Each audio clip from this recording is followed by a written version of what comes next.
இறைவனுடைய பாதுகாவலி தூய பரலோக அன்னையினுடைய திருவிழாவை சிறப்பாக கொண்டாடுவதற்கு கொடியேற்றத்துடன் இதற்கு வரக்கூடிய நாட்களிலும் சிறப்பாக பக்தியோடு நாம் பங்கேற்க அன்னைக்கு நம்மையே ஒப்பு கொடுத்து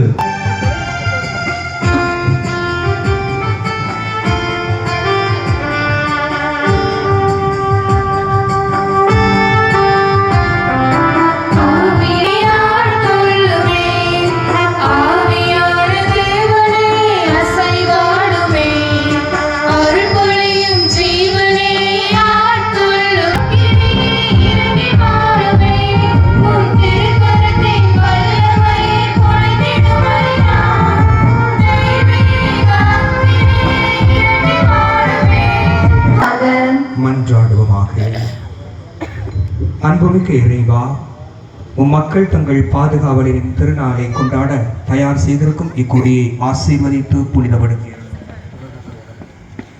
இக்கொடி உயர ஏற்றப்படுவது போல என்னுடைய உள்ளங்களும் விண்ணகம் நோக்கி உயர்த்தப்படுவனவாக. இந்த நவ நாட்களில் இக்கொடியை காண்போர் அனைவரும் உம் திருமகன் இயேசுவின் தூய இதயத்தையும் உம்மடியாளும் எம் தாயுமாகிய தூய பரலோக அன்னையை எம் பாதுகாவலை நினைவு கூர்ந்து அவரது முன் மாதிரியை பின்பற்றி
இப்பொழுது கொடியேற்றப்படுகிறது. மரியே வாழ்க, மரியே வாழ்க, மரியே வாழ்க, மரியே வாழ்க, மரியே வாழ்க, மரியே வாழ்க, மரியே வாழ்க, மரியே வாழ்க.